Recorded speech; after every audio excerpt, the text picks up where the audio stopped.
Saludos de parte de Grant Thornton Costa Rica, su servidor Steven Oviedo, para dar inicio al espacio que tenemos todos los jueves con nuestros webinars.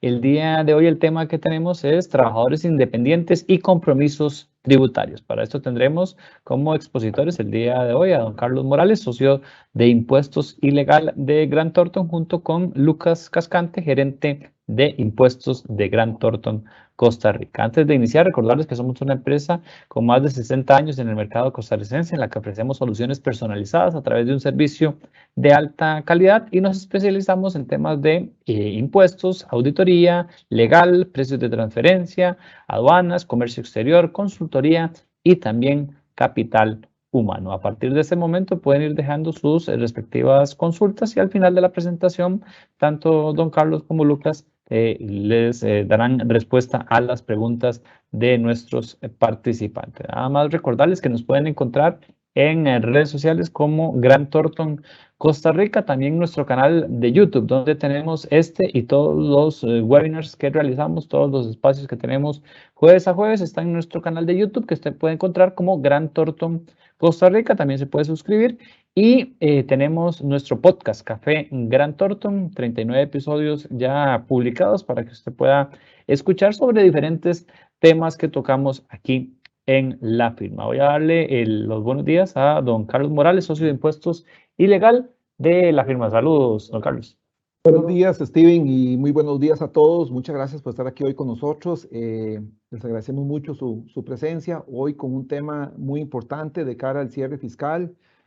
Para todas aquellas personas que tengan alguna actividad independiente, alguna actividad lucrativa independiente, es importante que repasemos algunas cosas en el tema del impuesto de renta, en el tema del impuesto al IVA y todo eso, que siempre reitero, es muy importante en estas fechas antes del cierre, repasar todos los temas que deben considerarse de cara a este cierre para efectos de que podamos hacer, como yo siempre digo, un cierre bastante bonito, bien hecho, y de forma tal que podamos asumir las mejores contingencias posibles, ¿verdad? Entonces, vamos a repasar todos estos temas. Como dijo Steven, al final podemos atender con muchísimo gusto las consultas que tengan y la idea pues es dejarles aquí bastante claros todas las dudas que tengan sobre ese tema. Muchísimas gracias por estar con nosotros y bienvenidos. Gracias, don Carlos. Ahora le vamos a dar los buenos días a Lucas Cascante, gerente de impuestos de Grant Thornton, también para iniciar con la presentación. Buenos días, Lucas. Buenos días, Steven, y a todos los que nos acompañan por acá. Siempre es un placer poder compartir con todos nuestros clientes y amigos una presentación más. El día de hoy, pues traemos un tema bastante relevante. Tal vez en algunas ocasiones, pues no le tomamos el tiempo que merece este tema, pero en esta ocasión, pues nos vamos a dar a la tarea de explicar detalladamente todo lo que concierne a la declaración de impuestos de trabajadores independientes, las fechas de presentación que son muy importantes y de cara al cierre que pues ya estamos a pocos días, ¿verdad? Ya se acaba el año, entonces tenemos que ir pensando con vistas en ese pago de renta, en tener en cuenta pues los parciales que se han llevado a cabo en el periodo y que el pago de renta sea un rubro más del presupuesto del trabajador independiente. Entonces, pues hoy la idea es que se vayan con cero dudas, que podamos analizar varias situaciones y sin más, pues vamos a iniciar con la presentación.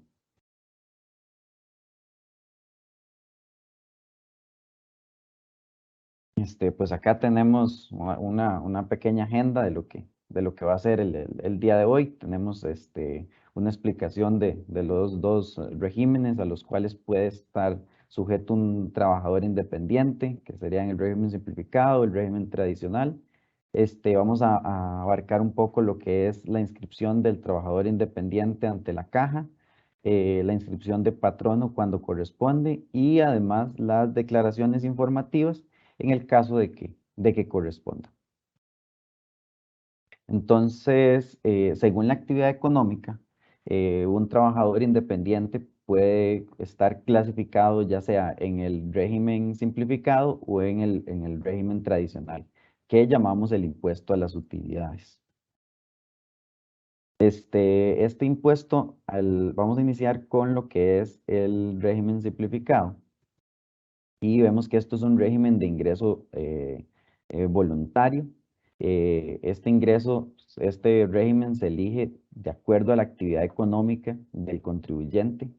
Cuando se inicia las operaciones y por tanto se hace la inscripción ante el ATV en el Registro Único Tributario, hay que tener mucho cuidado con la actividad económica que se elige, porque inclusive hay actividades económicas que se relacionan o se parecen bastante a las actividades económicas incluidas en cada régimen, pero al momento de observar las obligaciones tributarias, vemos que las obligaciones tributarias no corresponden al régimen simplificado, sino que según la actividad puede ser que nos redirija automáticamente al impuesto a las utilidades. Entonces, para entender esto, la Administración Tributaria nos brinda una guía de las actividades económicas que podemos estar en este régimen. Es muy importante que las tengamos claros. Muchas veces los contribuyentes tienen la duda si X o Y actividad está dentro de este régimen. Entonces, es muy importante que veamos la guía para que este sea el primer criterio de selección para ver si estamos en un régimen o en otro. Entonces, pues acá tenemos la fabricación de calzado artesanal, fabricación de muebles y sus accesorios, fabricación de objetos de barra, loza, cerámica, fabricación de productos metálicos estructurales. Y esto es muy importante, lo que son bares, cantinas, que es un concepto que se aleja un poco del, del término o más bien de la regla general y siempre y cuando aquí pone algunas restricciones que cuando el valor máximo individual de la venta de cualquier unidad de bebida alcohólica no supere el 1% del salario base, ¿verdad? O cuando estén combinados con algún otro tipo de negocio, por ejemplo, hoteles, centros sociales y similares. Esto hay que tenerlo muy en cuenta. Entonces, cuando tenemos la actividad de bar, cantina, taberna, cuando es específico y además ninguna bebida individual supere el 1% del salario base, entonces ahí se conserva la opción del régimen simplificado. Después tenemos los comerciantes minoristas. Aquí en esta categoría encontramos todo lo que son mini supers, pulperías y estos que son comercios que normalmente venden a un consumidor final. Entonces, este tipo de negocios también está dentro del régimen simplificado. Por otra parte, tenemos los estudios fotográficos y aquí, pues, aquí se habla de revelado de fotografías. Tal vez ya esto sea un poco lo que se ve hoy día, pero lo importante es que el servicio de toma de fotografías está dentro de este régimen simplificado. Acá tenemos también lo que son las floristerías, panaderías, restaurantes, cafés, sodas y otros establecimientos. En este caso, cuando se trate de un restaurante, café, sodas y este tipo de naturaleza de, de servicios, vamos a tener la limitación de que ninguna opción individual puede superar el 1.5% de un salario base. Y aquí también tenemos lo que son los pescadores artesanales a pequeña escala. Aquí es muy importante pues tener claro que tal vez no hay un control inmediato o exhaustivo de la administración tributaria porque al momento de yo elegir la actividad económica en el caso de un restaurante, no, no hay que remitir una lista de precios directa donde se puede hacer un control inmediato de esto, ¿verdad? Pero entonces, por eso llamamos a los contribuyentes a tener ese cuidado en el caso de pues, que alguna persona física tenga pues un restaurante, entonces que que ningún plato individual supere el 1.5 salarios base, porque de esta manera estaría incumpliendo y por tanto no estaría en el régimen correcto. Tenemos también pescadores artesanales medios, transporte terrestre remunerado de personas, en este caso los taxis, y pequeños productores agrícolas. Siguiendo como en la línea de los criterios para saber si puedo estar en el régimen simplificado o no, tenemos acá lo que es el fundamento legal, y es muy importante tener en cuenta que el régimen simplificado basa su cálculo de impuestos en las compras. Entonces aquí es muy importante saber que el monto de las compras anuales no puede superar los 150 salarios base. Entonces aquí tomamos como referencia un salario base que está vigente hoy día, que son 462.000. Entonces no puede exceder las compras porque ya estaríamos incumpliendo uno de los criterios. Tenemos acá que el número de personas necesarias no exceda a 5, o sea, cuando tenemos más de 5 personas, ya no estaríamos dentro de este régimen, que no estemos explotando ninguna franquicia. Por ejemplo, si vamos tenemos una soda, esta no puede ser ninguna explotación de una franquicia. Que en el caso de los taxis, ¿verdad? Que como máximo el trabajador independiente tenga un taxi por persona, no podemos tener más de un taxi. Y en ese caso ya también nos salimos del régimen. Y es muy importante aquí, llamamos la atención en los trabajadores independientes que están bajo esta modalidad, es muy importante lo que es el auxiliar de compras, como hago énfasis en este punto, porque esa va a ser nuestra referencia para el cálculo de los impuestos. Estas declaraciones, o más bien los formularios a través de los cuales se liquidan los impuestos del régimen simplificado, son dos. Tenemos uno que corresponde al impuesto sobre la renta y otro al impuesto al valor agregado.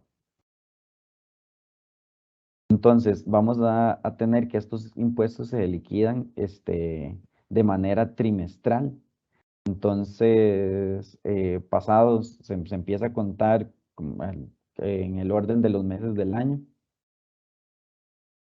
Y vamos a ir liquidando cada 3 meses. Y vamos a liquidarlos en los 15 días naturales posteriores al cierre de cada periodo.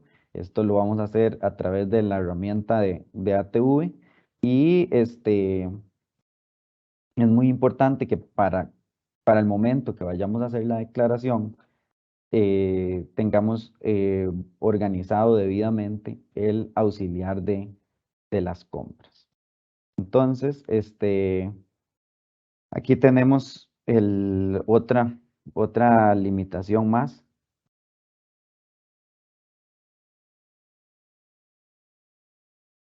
que es no estarán obligados a emitir facturas por las ventas que realicen, excepto cuando el valor de la venta individual de cada mercadería supere el 5% de un salario base y cuando el cliente lo solicite. Entonces, aquí en esto hay que tener, es muy importante que lo tenemos en cuenta, porque, y también asociado a lo que es la facturación electrónica del régimen simplificado. Entonces, los contribuyentes que están en el régimen simplificado tienen la opción de inscribirse para emitir comprobantes electrónicos.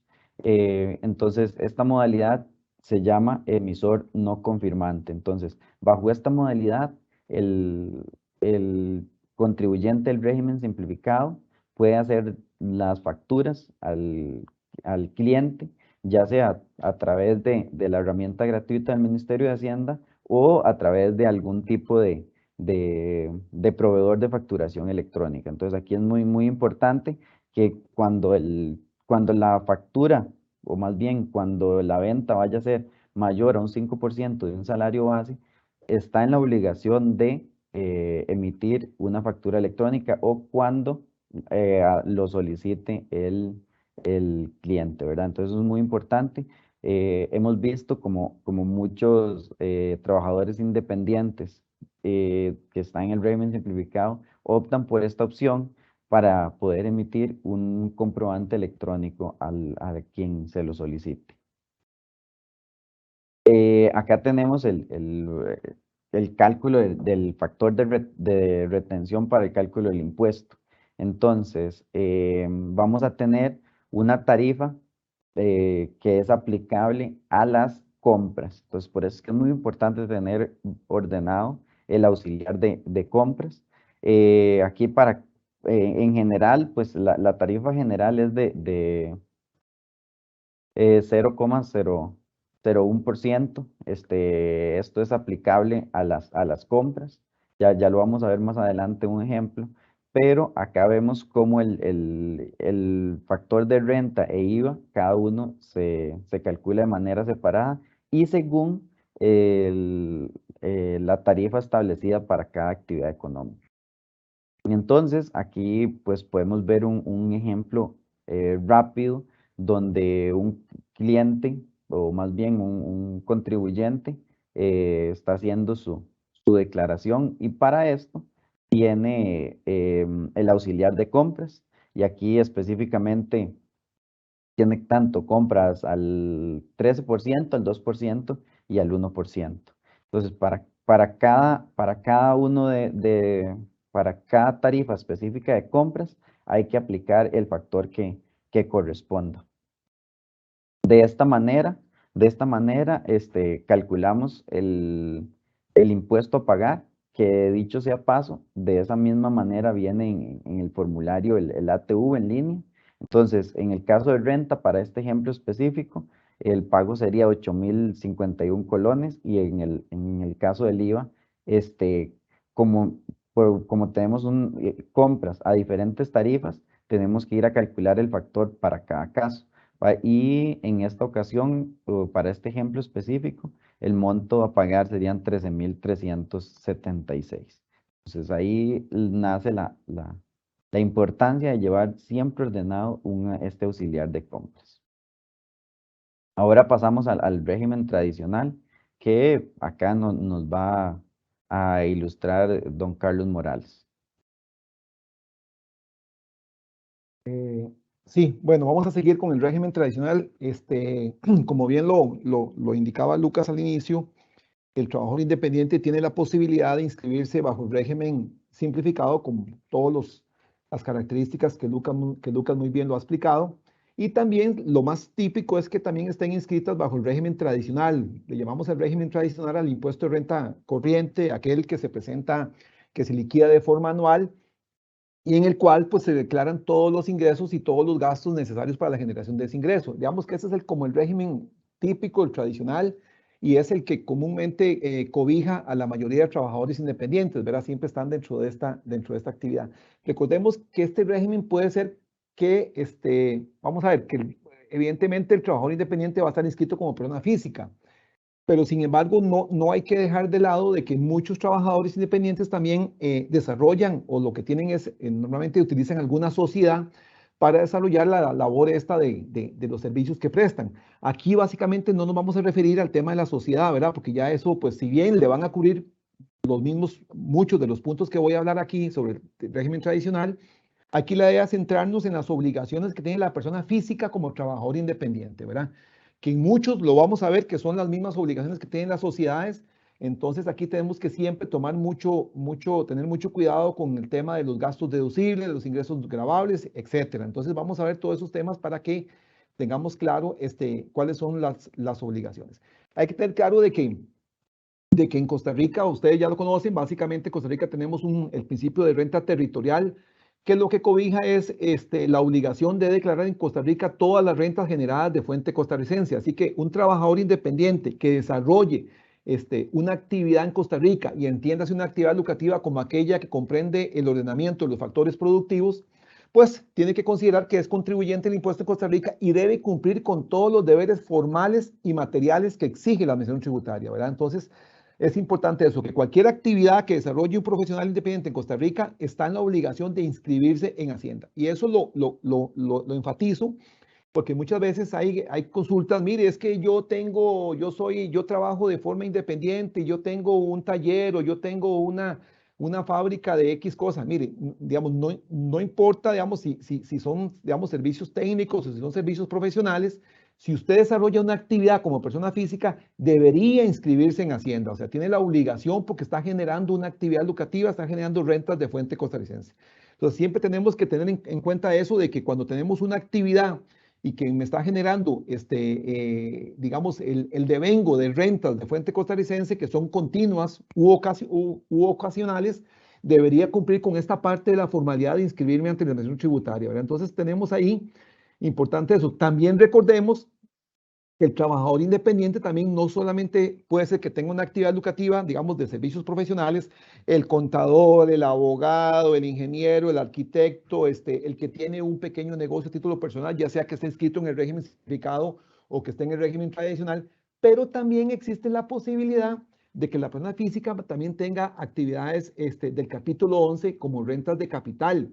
Y que recordemos que ahí esas rentas de capital se dividen en tres conceptos. Rentas de capital inmobiliario, digamos que es como lo más típico, ¿verdad? Aquellas personas que tienen uno, dos o tres bienes inmuebles, una casa, un apartamento, un local comercial, un terreno, que alquilan y que por consiguiente están generando rentas de capital inmobiliario. Recordemos que esas rentas también deben inscribirse en tributación, o sea, tienen que proceder la persona física dueña de esos inmuebles a inscribirse en la administración tributaria y cumplir con todos los deberes formales de presentación de declaraciones tributarias, informativas y todo ese tipo de cosas. Entonces, recordemos que aquí entonces hay claramente una obligación para toda aquella persona física que desarrolle una actividad lucrativa de tributar con el régimen tradicional, ya sea con el impuesto a las utilidades o con el impuesto a las rentas y ganancias y pérdidas de capital, ¿verdad?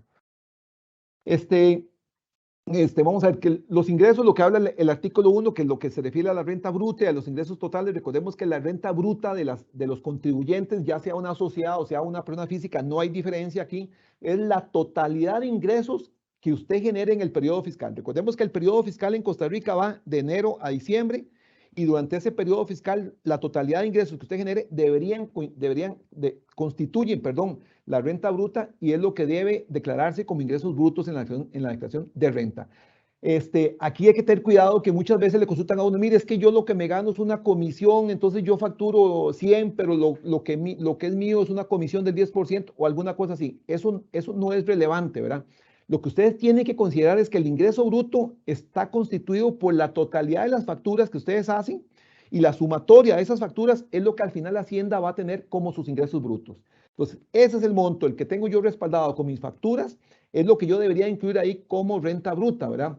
Excepto no, sumado cualquier otro ingreso que se genere, digamos, producto de algún ajuste o alguna cosa así, que no necesariamente tenga una factura, pero que igual constituye parte de mis ingresos brutos, ¿verdad? Entonces tenemos que tomar en cuenta de que la renta bruta, reitero, siempre debería coincidir con el monto que yo tengo facturado. Y eso es una prueba que yo les recomiendo siempre a la hora de hacer la declaración. Antes de presentar la declaración, verifiquen, constaten de que lo que van a reportar como ingresos esté justificado o respaldado con todas las facturas electrónicas que ustedes han emitido, porque eso es una prueba que Hacienda lo va a detectar inmediatamente, ¿verdad? Recordemos que Hacienda, en los sistemas de Hacienda ahora, Hacienda hace lo que son cruces de información.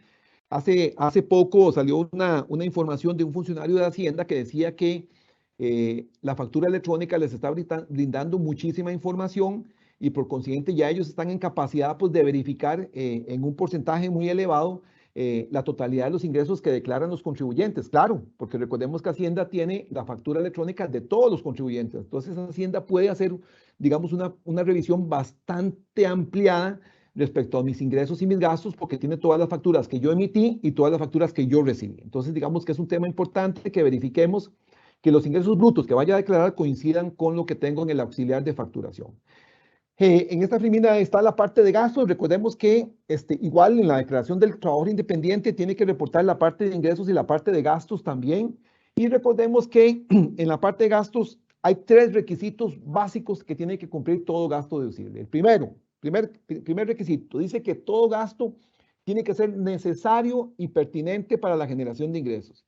¿Qué significa esto? Que tiene que haber una conexión entre ingreso y gasto. No debería yo deducir o presentar como deducible un gasto que no esté asociado a la generación de ingresos. ¿Como cuáles? Como por ejemplo, y sobre todo en la persona física, hay varios que la norma contempla y muchos que uno ha visto. Por ejemplo, gastos personales. No es posible, digamos, no es posible, no, sino que no es permitido bajo la normativa tributaria vigente que el trabajador independiente pueda deducir los gastos de mantenimiento personal, digamos, alimentos, medicamentos, ropa, ese tipo de cosas, porque esos son gastos personales, no son gastos que estén asociados a la generación de ingresos. ¿Cuáles son típicamente los gastos que un trabajador independiente podría deducir que estén asociados a la actividad propia de un trabajador independiente? Tendríamos posiblemente alquiler de oficina, si el trabajador tiene una oficina, los activos, la computadora, el vehículo, si lo utiliza el vehículo para laborar, ¿verdad? Porque muchas veces deducimos el gasto del vehículo, el mantenimiento, la depreciación, etcétera, y cuando llega Hacienda, Hacienda verifica que el vehículo no se está utilizando para la actividad educativa y nos desconoce todos esos gastos. Entonces, trabajador independiente, reitero, alquiler de oficina, el internet, los gastos de papelería, posiblemente el vehículo si se utiliza en la actividad lucrativa, y en fin, cualquier otro gasto digamos, de alimentación, cuando se reúne con un cliente, cuando se reúne con un proveedor, todos esos son gastos que podrían ser deducibles, reitero, en la medida que estén asociados con la generación de ingresos. Pero reitero, hay que tener bastante cuidado en que tenemos que seleccionar esos gastos y no deberíamos deducir aquellos gastos que no tengan conexión con la generación de ingresos. Por ejemplo, un ejemplo muy típico es cuando queremos incluir como gastos deducibles los gastos de viajes de la familia, gastos de viajes de recreo del trabajador independiente y todo eso. Eso claramente no son deducibles. Y uno entiende, ¿verdad? En principio hay una, no sé si será necesidad, pero hay un interés del trabajador independiente de que todos los gastos en los cuales él incurre sean cubiertos por la actividad que desarrolla.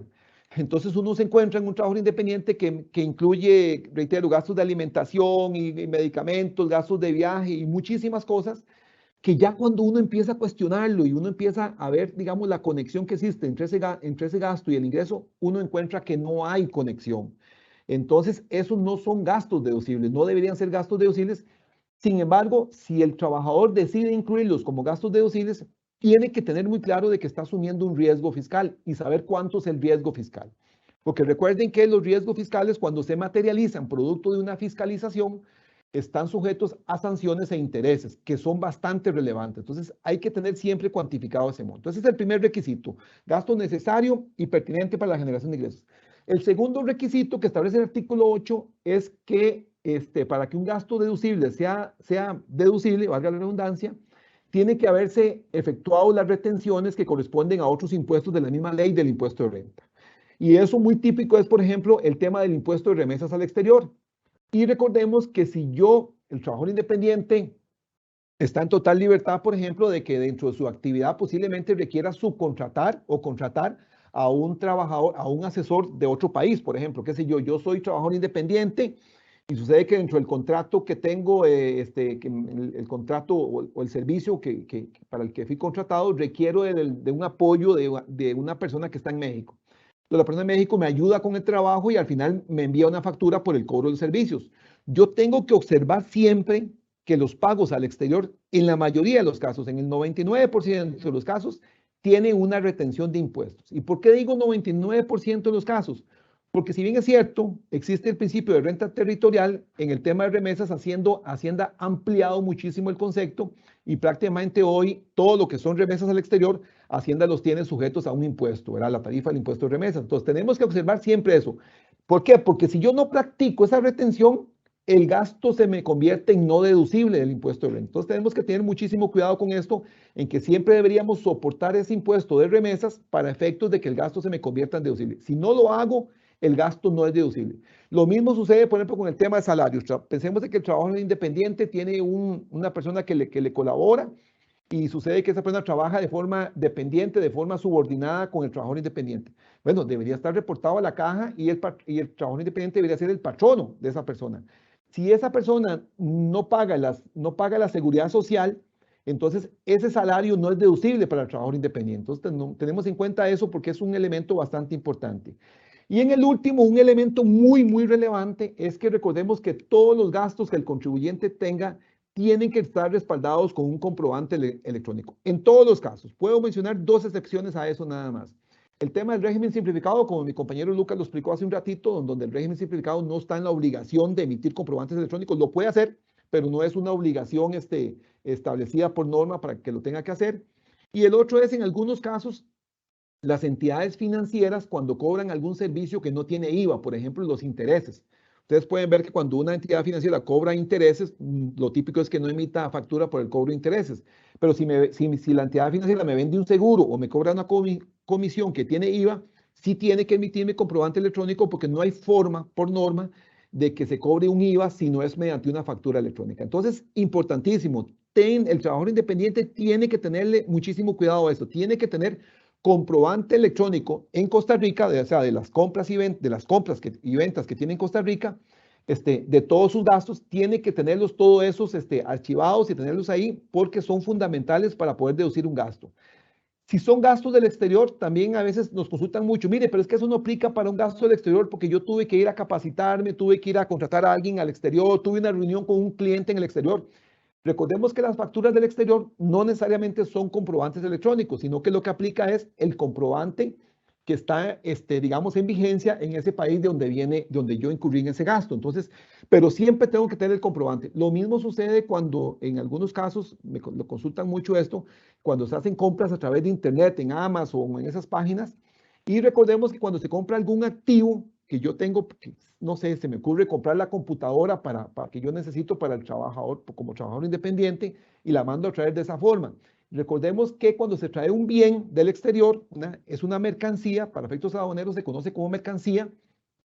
Esa mercancía tiene que pasar por aduanas y pagar todos los impuestos de importación. Entonces, al final ustedes deberían tener como respaldo la DUA, la Declaración Única Aduanera, donde se demuestre todo el pago de los impuestos y todo el tema. Igual tendrían que tener una factura del transportista que se encargó de hacer toda la parte logística de traer la mercancía. Entonces, eso lo que cierra es cualquier posibilidad de que yo pueda pensar de que puedo tener un gasto sin comprobante. Eso no es así. O sea, todos los gastos tienen que estar respaldados con comprobantes, excepto algunos, por ejemplo, como la planilla que se paga a la caja que no tenga un comprobante, como la depreciación, como el ingreso por diferencial cambiario, pero son poquitos. O sea, la mayoría tienen que estar siempre respaldado con un comprobante electrónico sin ninguna excepción, ¿verdad? Como lo hemos comentado.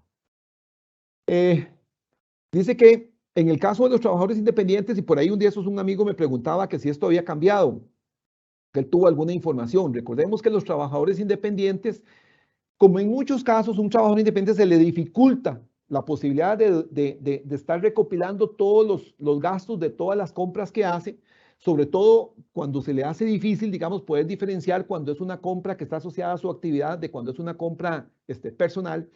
Entonces, recordemos que el trabajador independiente, el trabajador tiene la posibilidad que Hacienda o la ley le otorga el beneficio, por así decirlo, de que puede deducir un 25% de gastos sin necesidad de contar con comprobantes. Entonces, si al trabajador independiente se le complica estar recopilando las facturas electrónicas de todos sus gastos, entonces podría acogerse a este 25% y se olvida totalmente del tema de las facturas, no se preocupa por eso, deduce el 25%, presenta una declaración muy transparente de cara a la administración tributaria que difícilmente diría yo que sería, digamos, una persona interesante para Hacienda para ser fiscalizada porque estás deduciendo todos tus gastos. Entonces, si tenés todos tus ingresos con factura, estás reportando todos tus ingresos, Hacienda conoce que son esos ingresos porque tiene la factura electrónica. Y si además estás deduciendo un 25% de gastos, difícilmente Hacienda va a querer fiscalizarlo. Pero sin embargo, este 25% evidentemente depende del análisis que ustedes hagan desde el punto de vista económico, ¿verdad? Puede ser que el 25% en algunos casos resulte en que tengo derecho a un gasto mayor, porque en algunos casos habrán algunos trabajadores independientes que no llegan a tener comprobantes que respalden el 25% de sus ingresos, pero habrán otros al contrario, que posiblemente el 25% sea un monto muy pequeño o sea un monto reducido respecto a lo que tienen como comprobante. Entonces aquí el tema importante es hacer el análisis. ¿Qué me sirve más? ¿Me sirve aplicar el 25% porque tendría más gastos, porque me desentiendo de tener los comprobantes electrónicos? ¿O por el contrario, me sirve más respaldarlo todo con comprobantes, hacer una declaración con gastos habituales, respaldados todos con comprobante, porque tengo un porcentaje de gastos mayor? Tienen que hacer ese ejercicio para poder definirse en cuál de los dos esquemas, con gastos, reitero, con respaldos o con el 25%. Pero tomen en cuenta de que eso existe, ahí está en la norma. Esto evidentemente ustedes saben que esto no cambió con la reforma fiscal y está siempre sustentado o siempre está marcado con este 25% de gastos sin comprobantes, ¿verdad? Aquí el tema de la renta neta. Recuerden que la renta neta del trabajador independiente lo conforman los ingresos brutos, que ya lo dijimos, y que tiene que estar cotejado con todas las facturas electrónicas, menos este 25% que acabamos de hablar, o los gastos que estén respaldados con factura. Lo que me queda a mí es la renta disponible o la renta neta, perdón, y sobre eso recordemos que la base imponible sobre la cual se aplica el impuesto es la renta neta. Entonces, recordemos que la renta neta, reitero, es la diferencia entre los ingresos y los gastos necesarios y pertinentes para la generación de esos ingresos. ¿Qué obligaciones, digamos, las obligaciones principales que tiene el trabajador independiente? Recordemos que tiene la obligación de presentar una D101, que es la declaración jurada del impuesto sobre la renta, que se presenta de forma anual, que cubre el periodo de enero a diciembre y que hay tiempo hasta el 15 de marzo para presentarla. Importante, ¿verdad? Porque también ahí por ahí he tenido algunas consultas. Puede ser que el trabajador independiente en algún momento decida dejar de trabajar, digamos, dejar de tener ingresos como trabajador independiente y decida desinscribirse ante Hacienda. Recuerden que si ese es el caso, si hay un trabajador que dentro del periodo fiscal de enero a diciembre decide cerrar sus operaciones o cerrar su actividad lucrativa como trabajador independiente, tiene que proceder con la desinscripción ante Hacienda y debería pagar los impuestos correspondientes al periodo en el que estuvo vigente durante el año. Eso es importante, ¿verdad? Y debería desinscribirse con la D101. Nada más un tema importante también. Recuerden que cuando se confecciona la declaración del impuesto sobre la renta, y puede ser que el trabajador independiente, en muchos casos existe, donde el trabajador independiente, aparte de ser trabajador independiente, porque tiene una actividad lucrativa, digamos, no sé, un profesor, por ejemplo, pero también posiblemente también tenga un salario, o sea, también sea asalariado en una sociedad. Entonces hay que tener cuidado porque recuerden que la tarifa, o la tarifa no, el rango, el tramo exento es único y no aplica para las dos actividades. Si ya ustedes, por así decirlo, se comieron el tramo exento en el impuesto a salario, ya empezarían a pagar impuestos desde cero en la declaración de actividad lucrativa. Entonces tengan en cuenta eso. Hay una casilla dentro de la declaración de renta que se marca, que ahí se indica el salario anual y el sistema se encarga automáticamente de saber si les queda un tramo exento o no, ¿verdad? Entonces tengan cuidado con eso. Esa es la primera declaración, D101. La segunda declaración es la D104, que es la declaración del impuesto al valor agregado. Recordemos que con la entrada en vigencia del impuesto al IVA, todas las actividades quedaron grabadas con este impuesto. Por lo tanto, cualquier actividad profesional que ustedes desarrollen va a estar grabada con el impuesto al valor agregado. Y debemos presentar esta declaración de forma mensual, tengamos o no tengamos ventas en ese mes. Recuerden que la declaración del impuesto al IVA se presenta siempre, todos los meses. Obviamente, si tenemos ventas y compras, pues las incluimos en esa declaración. Pero igualmente, si no tuvimos ventas en ese mes o no tuvimos compras o tuvimos solamente compras, se declaran. Y si no tuvimos ni compras ni ventas, pues simplemente se declara todo en cero. Entonces es importante que no dejen de presentarlas porque hemos notado que en algunos casos hay personas que dicen, mira, es que yo no la presenté porque como no tuve ventas en ese mes, yo no la presenté. Y después vienen el tema donde aparecen morosos, donde aparecen omisos en el sistema tributario y hay que ir a pagar sanciones, ¿verdad? Entonces siempre deben cumplir con la presentación de la D104, el impuesto de IVA, y en ese caso sería pagar el impuesto o en su defecto podría ser también que les quede un saldo a favor en esa declaración, pero tienen que cumplir siempre con la presentación.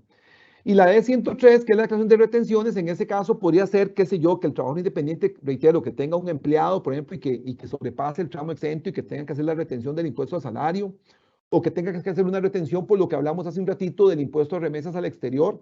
Todas esas se llenan se incluyen, perdón, se declaran en este formulario D103. Entonces, también de la misma forma que el D101 y el D104, también es obligación del trabajador independiente, si tuviera que hacer alguna retención, pues presentar la D103, ¿verdad? Esta simplemente no es de obligación mensual, sino que esta sí es cada vez que hay digamos, una retención, a diferencia de la de 104, que es de forma mensual siempre, en todos los meses, ¿verdad? Las tarifas, recordemos que el trabajador independiente tiene un tramo exento que es de 3.836.000 anuales, ¿verdad? Y a partir de ahí empieza a tributar con las tarifas escalonadas del 10, 15, 20 y 25, dependiendo de los tramos que ustedes pueden ver aquí en la pantalla. Recordemos que estos tramos se actualizan cada año, entonces debemos estar viendo cada año cuál es la tarifa que corresponde. En este año, revisen, estas son las tarifas que aplicarían para este año y tienen que tomar en cuenta de que el tramo máximo es un 25%, ¿verdad? Dependiendo de los ingresos, perdón, dependiendo de la renta neta. Y recordar que esta tarifa, obviamente ustedes saben que aplica sobre la renta neta, entonces tomen en cuenta eso a la hora de hacer el cálculo ahora. Es importante, vean, es importante, yo les sugiero, les recomiendo que ya estamos ya entrando al mes de noviembre y ustedes deberían en este momento estar haciendo un análisis de cuánto va a ser el impuesto que van a pagar.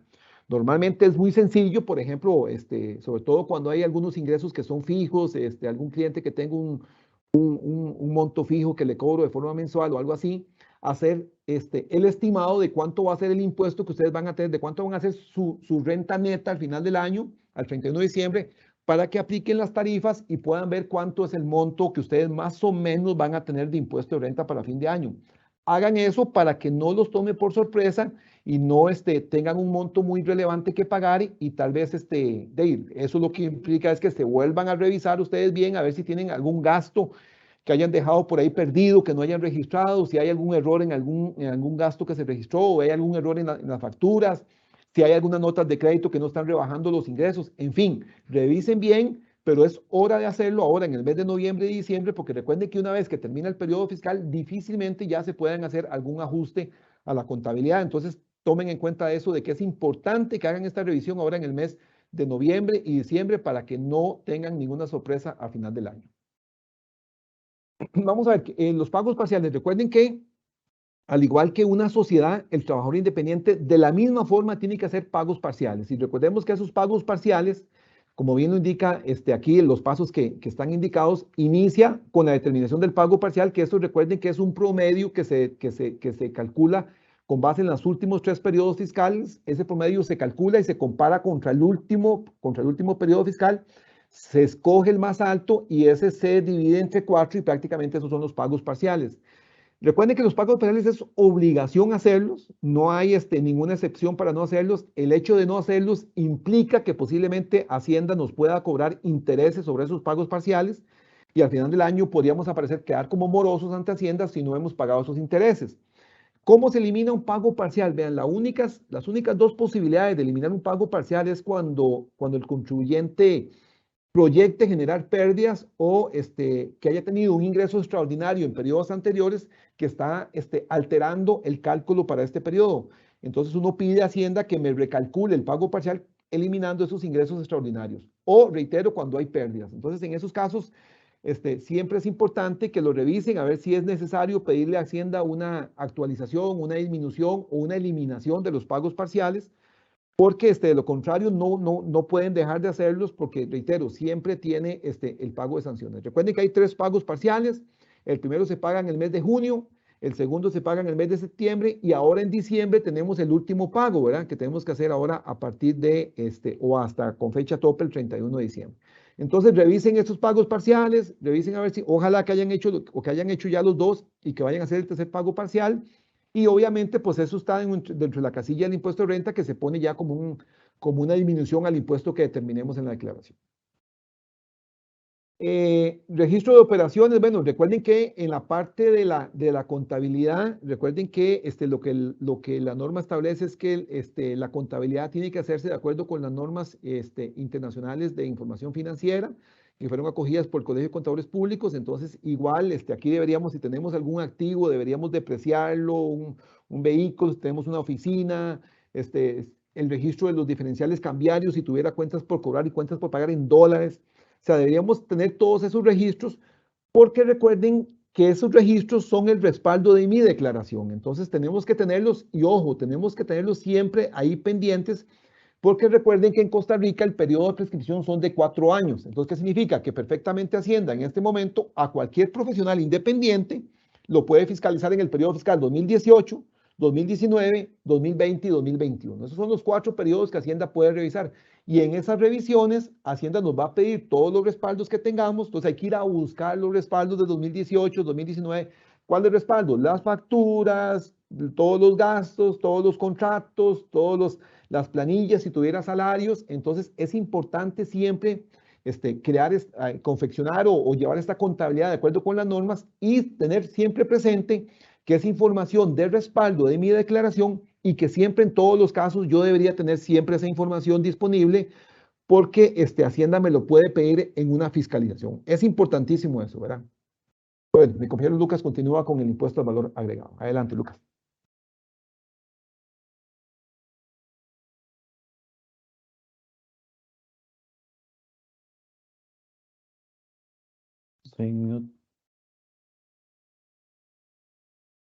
Bueno, continuando con la exposición, acá quería pues retomar pues un tema que explicó mi compañero don Carlos Morales, que es con el impuesto sobre la renta, en lo que son las rentas de capital inmobiliario, que son las más comunes cuando se trata de trabajadores, más bien personas físicas. Recordar que tenemos las mismas obligaciones y un día pues me comentaba o me hacían la consulta más bien que en el caso de una persona física que tenía un alquiler de una casa de habitación, que si esta casa de habitación era menor a 1.5 salarios base, que si aún así mantenía la obligación de emitir factura electrónica.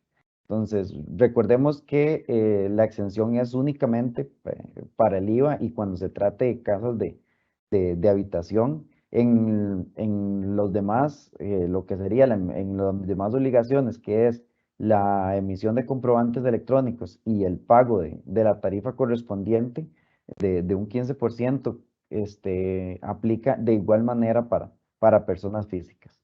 Y aquí es muy importante para los trabajadores independientes porque sé que muchos inclusive se aventuran a llevar un control de sus facturas porque pues tal vez no pues, tienen algún tipo de conocimiento en contabilidad y lo hacen ellos mismos y es el orden o el control que se debe llevar entre las declaraciones de impuestos y los auxiliares de facturación.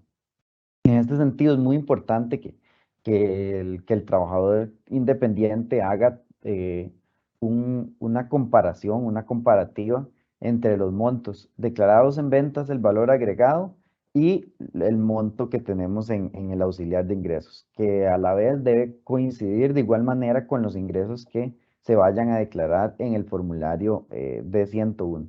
Esta prueba es muy, muy importante. Si bien es cierto, tenemos la opción de que el trabajador independiente pueda declarar un 25% de los ingresos como un gasto deducible, eh, no implica que el valor agregado, o más bien no implica que la declaración del valor agregado tenga esta misma exención, ¿no? Tenemos que de igual manera llevar a cabo la declaración del IVA mensual y de igual manera para el trabajador independiente tenemos todas las limitaciones al IVA que tenemos para las sociedades, las personas jurídicas. Entonces hay que tener mucho cuidado.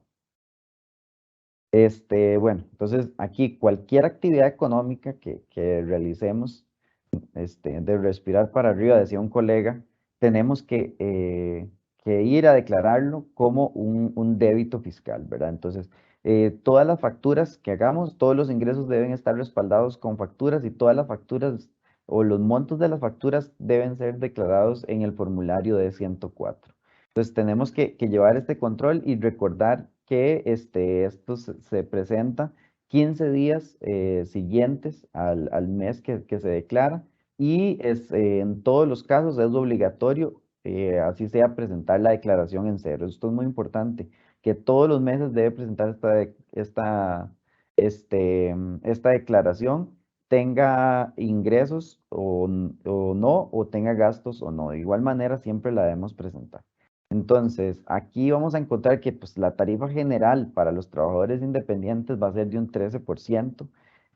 Sin embargo, en la ley se establece una tarifa reducida para aquellos servicios de salud privados que se encuentran debidamente autorizados y que vamos a tener una tarifa del 4%. Entonces, recordemos que la ley del impuesto al valor agregado limita los créditos fiscales en aquellos casos cuando las tarifas de venta son menores al 13%. Entonces, en este caso, si pongamos por ejemplo, un farmacéutico factura al 4%, y al momento de hacer su declaración tiene gastos que son al 13%, recordar que de este 13% de los gastos, que son los créditos, va a tener una limitación y solo va a poder deducirse un 4%. Perdón, solo va a poder aplicarse como crédito un 4%. Entonces, esto es muy importante tenerlo en cuenta, saber que en todos los casos en el que el trabajador independiente venda una tarifa menor al 13%, va a tener algún tipo de limitación al crédito, a menos de que sea un cliente específico que le presente algún tipo de exoneración de impuestos. Pues tenemos tenemos en el caso de tanto el impuesto para el trabajador independiente, tenemos que el trabajador independiente, al igual que las personas jurídicas, deben ofrecer medios alternativos de pago a sus clientes. Entonces, lo que establece la ley para mejorar con la lucha contra el fraude fiscal es que el, el contribuyente o el trabajador independiente debe ofrecer medios alternativos, ¿verdad? En este caso, hoy día es muy utilizado el Simpe Móvil, entonces, a través de estos pagos electrónicos alternativos, el contribuyente brinda una opción adicional a sus clientes para que le hagan sus pagos. Pues acá vamos, para continuar con la exposición, pues vamos a hablar de lo que es la inscripción del trabajador independiente ante la caja. Recordar que es obligación del contribuyente al momento que inicia su actividad lucrativa, en paralelo a su inscripción en el RUT, debe llevar a cabo también la inscripción como trabajador independiente ante la caja. Este procedimiento no solamente es importante por un tema de cumplimiento, sino que también por un tema de seguridad del trabajador es importante que haga la inscripción. Sabemos de antemano que pues, en muchos casos las tarifas de la caja tal vez son, son, son altas para ciertos trabajadores independientes y por eso pues en Costa Rica hay mucha informalidad. Sin embargo, la obligación está y aquí pues en el reglamento del aseguramiento contributivo de trabajadores independientes pues se establece esta obligación en el tanto se tengan ingresos, está la obligación de la inscripción, ¿verdad? Entonces, es muy importante saber o tener claro que, y por esto también hacemos énfasis en que se tengan registrados los gastos, y es que el trabajador independiente va a tener la posibilidad del monto que él paga a la Caja Costarricense del Seguro Social que sea calculado sobre la renta neta.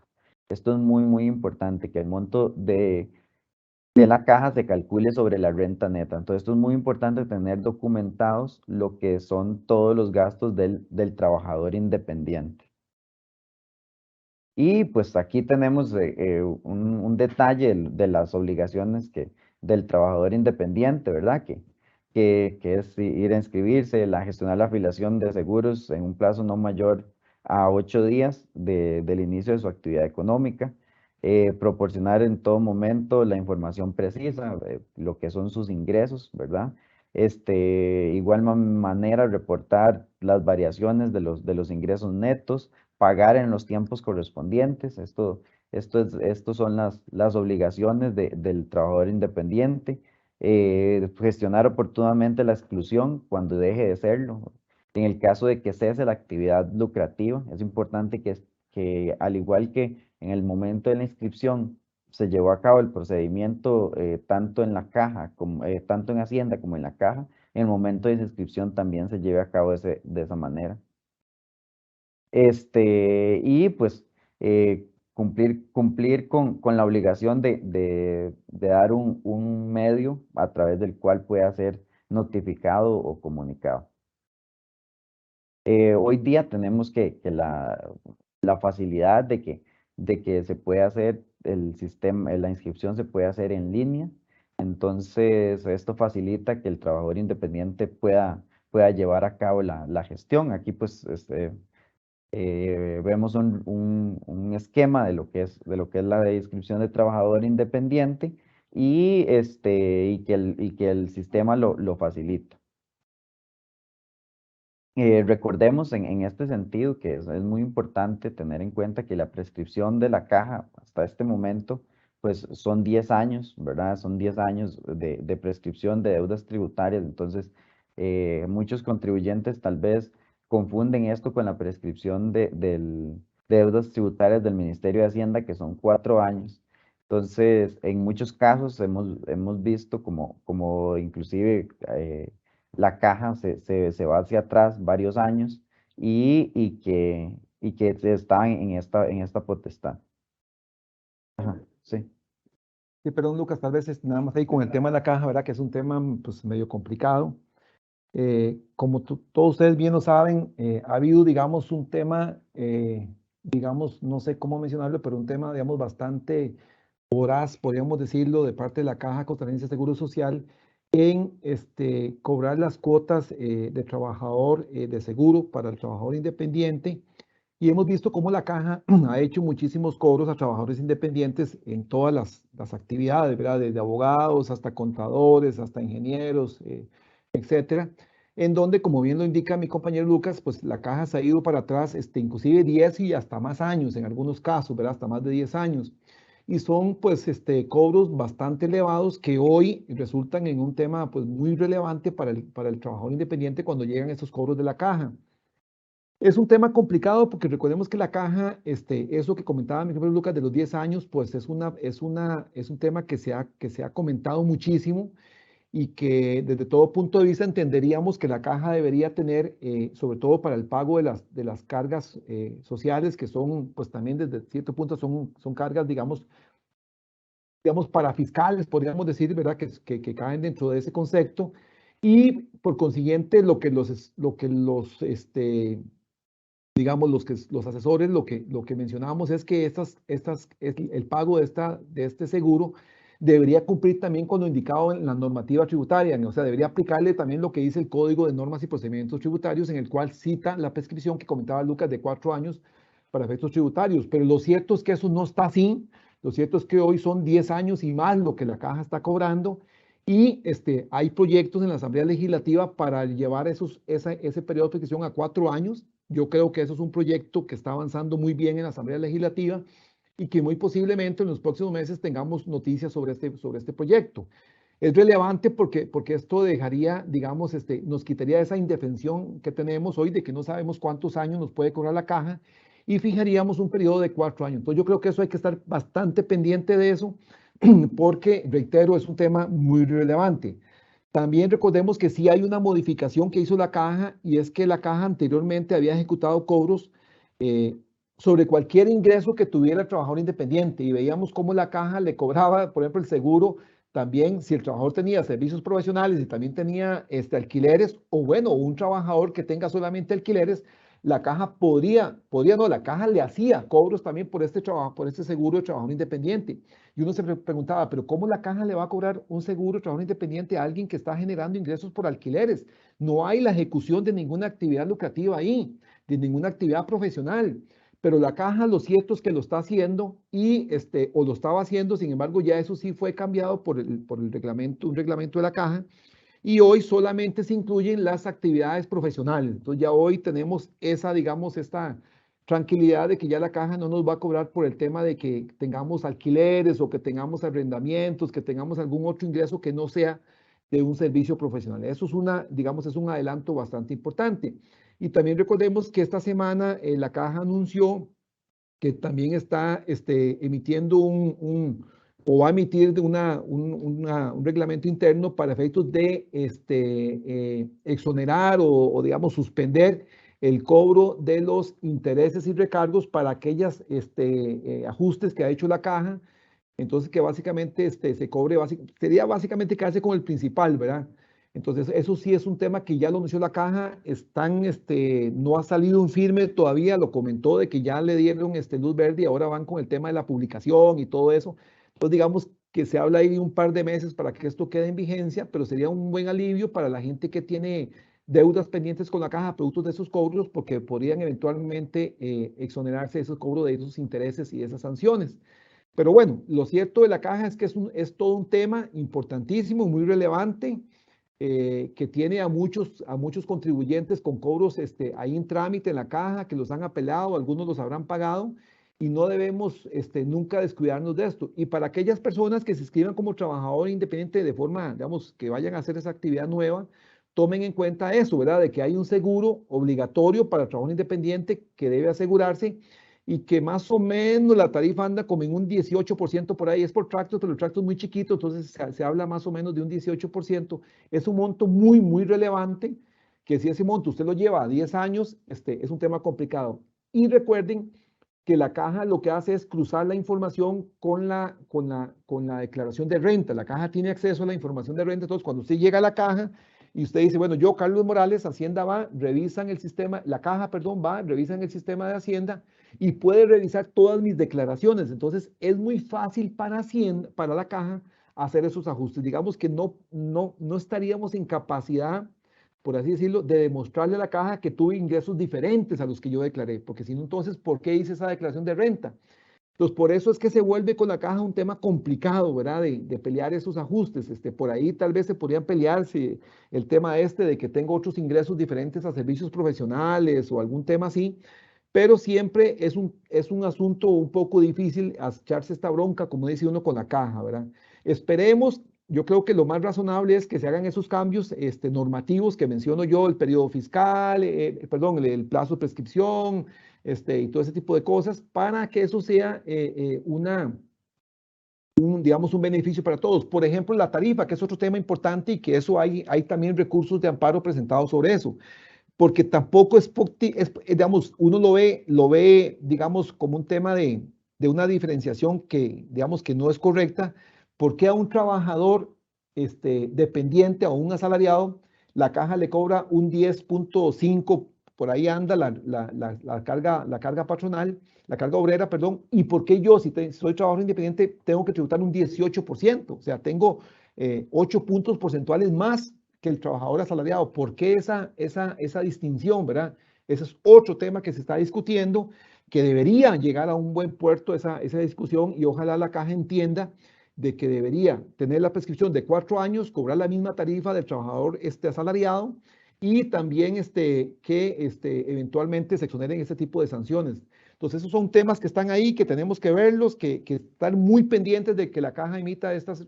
resoluciones, estas resoluciones serían o decretos, y ver si en la Asamblea Legislativa, yo sé que hay, como les comento, algunos proyectos que van en esta línea, porque esto podría a futuro venir a aliviarnos mucho el tema del dolor de cabeza que nos genera la caja con estos cobros indiscriminados y hasta bastante odiosos, ¿verdad? Por esos montos y por esos años que se va haciendo para atrás.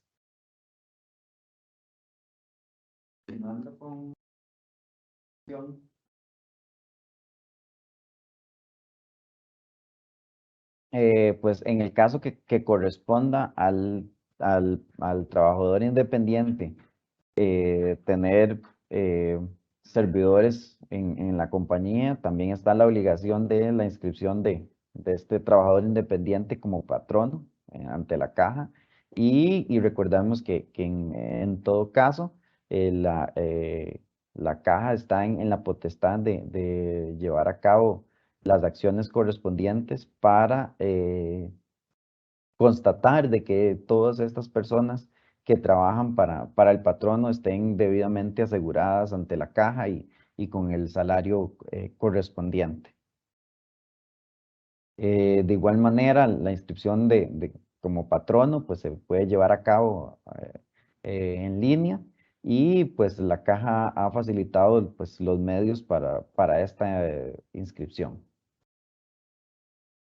Ahora pasamos a lo que son las declaraciones informativas en el caso que correspondan.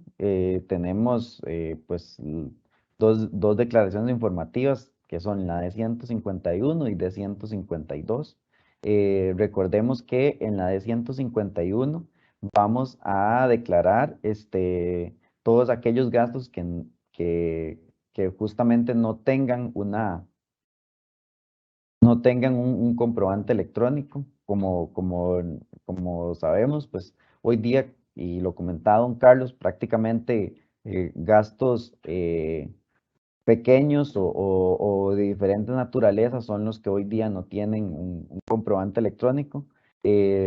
La obligación de la presentación del D-151 sigue, sin embargo, lo que cambió fue que aquellos transacciones que estén debidamente registradas con un comprobante electrónico, pues no se debe llevar a cabo la declaración. Por otra parte, pues tenemos la de 152. En este caso, vamos a hacer, esto es una declaración anual de retenciones y aquí, pues en los casos que correspondan, cuando hayamos presentado en el periodo de 103,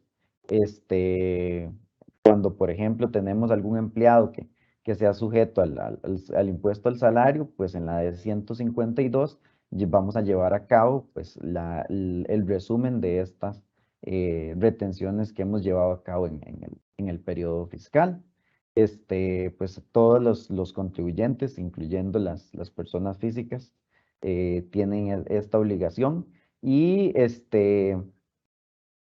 recordemos que cuando la omisión de las declaraciones informativas tiene una sanción que puede ir desde desde los 3 salarios base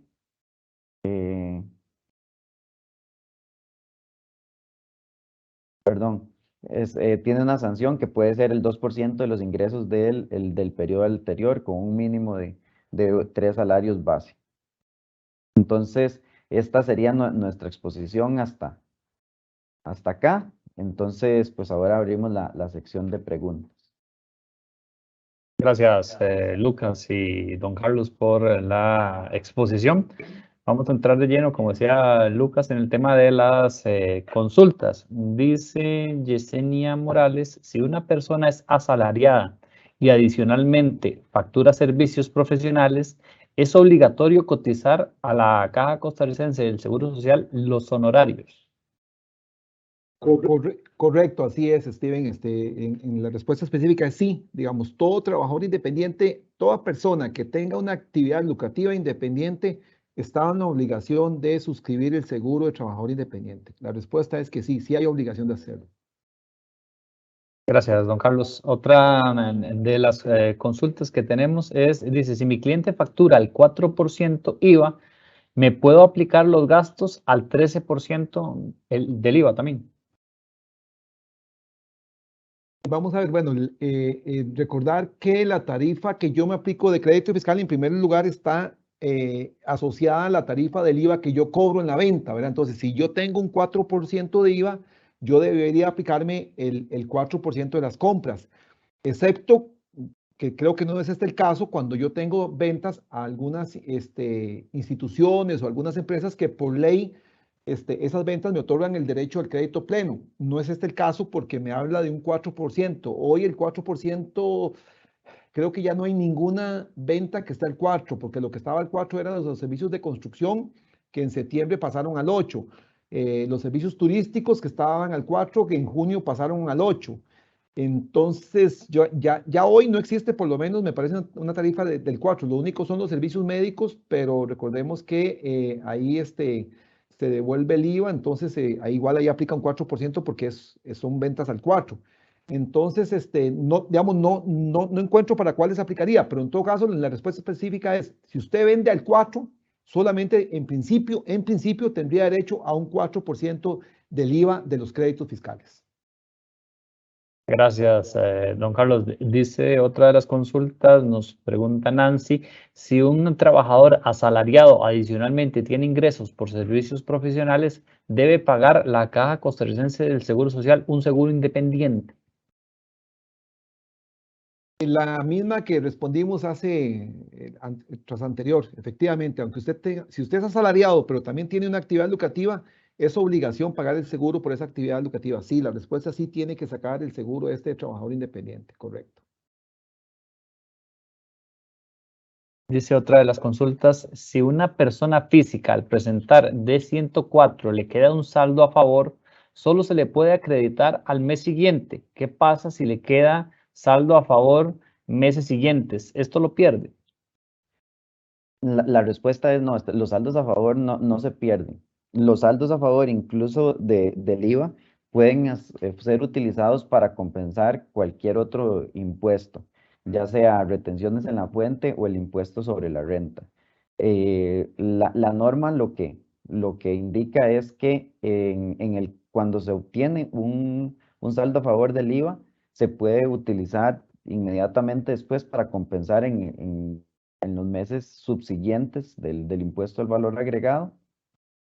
O también la norma lo que indica es que cuando se prevé que ese impuesto no vaya a utilizarse, o más bien que no se vayan a generar más débitos fiscales para aplicar en el IVA, puede ser utilizado para aplicarse en cualquier otro impuesto, como por ejemplo el impuesto de renta. Entonces podemos compensar un saldo a favor proveniente del IVA en el impuesto sobre la renta, en las últimas casillas donde dice solicito compensar saldo a mi favor. Gracias, Lucas, por la respuesta. Otra de las consultas dice don Eduardo Quesada Araya. Don Carlos, buen día, un placer saludarle. ¿El trabajador independiente puede en su declaración reconocerse algún crédito fiscal, digamos, por esposa e hijos? Hola Eduardo, un gusto saludarte. Eduardo, no, recordemos que el tema de los créditos fiscales se establecen normalmente para el tema de salario, ¿verdad? Entonces, para el trabajador independiente no existen esas deducciones. Gracias, don Carlos. Otra de las consultas dice, ¿los gastos de Uber y Uber Eats son deducibles? Igual, eso no son deducibles porque recordemos que todavía esas plataformas de servicios no se han, por así decirlo, domiciliado en Costa Rica. Son plataformas que hoy no emiten comprobantes electrónicos por el servicio que prestan. Entonces, realmente si tuviéramos un comprobante electrónico que respaldara esos gastos, posiblemente, pero ellos no lo hacen precisamente porque no están en Costa Rica. Entonces, digamos, de alguna forma, por usar una palabra, están ilegales, digámoslo así, en Costa Rica. Entonces, mientras ellos no se formalicen con la administración tributaria y no emitan comprobante electrónico y uno pueda respaldar el gasto con ese comprobante, tenemos un tema de una debilidad y un riesgo si deducimos esos gastos. Gracias, don Carlos. Otra de las consultas dice, Jesús Macís, dice, buenos días, ¿qué sucede cuando un trabajador independiente alquila edificio y factura honorarios a profesionales en la empresa que es el dueño? Vamos a ver, eso entendería que es el propietario de la empresa facturándole a la sociedad de él, ¿verdad? Eso es una pregunta interesante porque vamos a ver, por ahí hay unos oficios de Hacienda, inclusive hay algo de la Caja también, en donde dice que precisamente que el dueño de la empresa no puede ser asalariado de la empresa porque no se ve bien o no es correcto que usted siendo el dueño sea un subordinado suyo, ¿verdad? Porque al final, si yo soy empleado de la empresa y la empresa es mía, es como que yo fuera ¿verdad? Como yo mismo, ¿verdad? Entonces, eso hay oficios de Hacienda donde dice que en función de eso, no es, digamos, no conveniente, pero no es usual, no es, digamos, lo correcto que el dueño esté en una relación de trabajador independiente. Por eso, en muchos casos, lo que se estira es que el propietario, que el socio, facture servicios profesionales siempre y cuando pueda, evidentemente, ¿verdad? Probar que sí está prestando los servicios, o sea, tiene que emitir la factura, posiblemente tener un contrato y tener los respaldos del servicio que él presta, ¿verdad? Sí, los informes, los reportes, o sea, no es solamente decir, mire, yo le facturo un servicio profesional. ¿Por qué? Porque recordemos que en esos casos Hacienda lo va a revisar con lupa, ¿verdad? Hacienda va a revisar a ver si es correcto que usted le está cobrando porque realmente le está prestando un servicio a la empresa. Porque cualquiera, en principio, lo que pensaría es que, que es una forma de estar sacando usted el salario y a través en vez de un salario, cobra un servicio profesional. Entonces, tiene que tener los respaldos. Y los respaldos en este caso, recordemos que siempre son la factura, el contrato ayuda mucho y sobre todo, importantísimo también, los respaldos del servicio. ¿Cuál fue el contrato que se hizo con esa persona?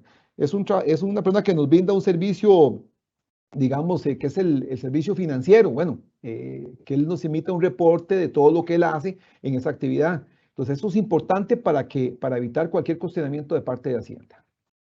Para agregar a la respuesta de mi compañero don Carlos, se mencionaba que pues tenía también alquileres, entonces pueden coexistir dos regímenes de impuestos. El trabajador independiente puede estar tanto en el régimen del impuesto a las utilidades como en el régimen, en este caso, rentas de capital inmobiliario.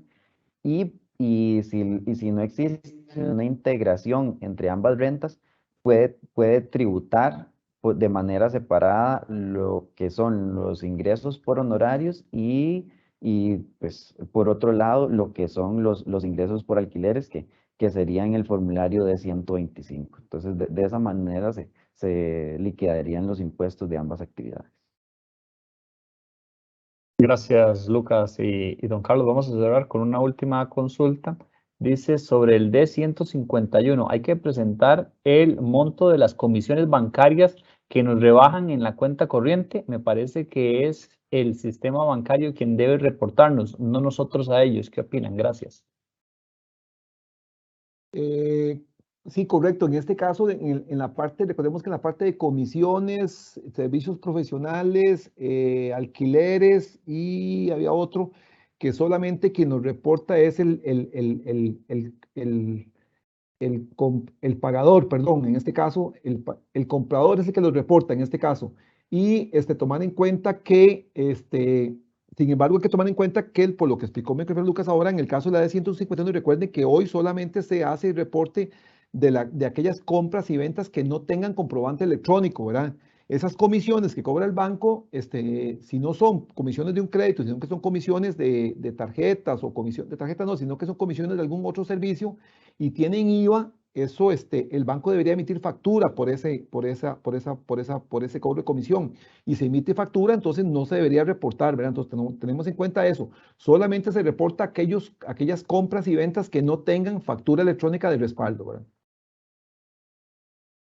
Gracias, don Carlos. Vamos a ir cerrando nuestro webinar del día de hoy con unas palabras de cierre por parte de los dos expositores del día de hoy. Vamos a iniciar con Lucas Cascante, gerente de impuestos de Grant Thornton. Adelante, Lucas. No, como lo dije al inicio, pues un placer poder compartir con todos nuestros clientes y amigos. Eh, Nuestro mensaje pues, del día de hoy es ser cuidadosos, llevar un presupuesto para lo que es el cierre fiscal 2022, verificar cuánto se ha facturado, llevar un match entre lo que es la facturación, los ingresos declarados en la D104 y la D101 para no tener problemas con un tipo de control exhaustivo del Ministerio de Hacienda. Y pues lo que recomendamos en este caso es no dejar nada para el final. Estamos a tiempo de presupuestar ese pago impuesto de renta y no dejarlo para el final de marzo, o más bien para marzo, que es la fecha límite del pago de impuestos. Gracias, Lucas. Ahora vamos a escuchar a don Carlos Morales, socio de impuestos de Grant Thornton. Muchas gracias, Steven. Sí, no, a todos, muchísimas gracias por estar aquí hoy con nosotros. Les agradecemos mucho. Esperamos que haya sido, pues, ojalá que sea de provecho para todos ustedes. Ahí están nuestros correos. Cualquier consulta que tengan, como siempre, con muchísimo gusto, nos envían la consulta ahí por correo y nosotros las estamos atendiendo. Les agradecemos mucho y pues el mensaje que dijo mi compañero Lucas, pues estamos cercanos al cierre, así que es importante que hagamos un repaso de todos estos temas que hemos conversado hoy para tratar de hacer una declaración pues bien bonita, ¿verdad? Donde tengamos los menores riesgos posibles. Les agradecemos mucho y muchísimas gracias y que tengan todos buen día. Gracias a don Carlos Morales, socio de impuestos ilegal de Grant Thornton, Costa Rica. De parte de nosotros, desearles que tengan un bonito día. Recordarles nuestras redes sociales, Grant Thornton Costa Rica. Nos pueden encontrar también nuestro canal de YouTube como Grant Thornton Costa Rica, nuestro podcast como Café Grant Thornton, tanto en Spotify como en Google Podcast. De parte de Grant Thornton Costa Rica, que tengan un bonito día.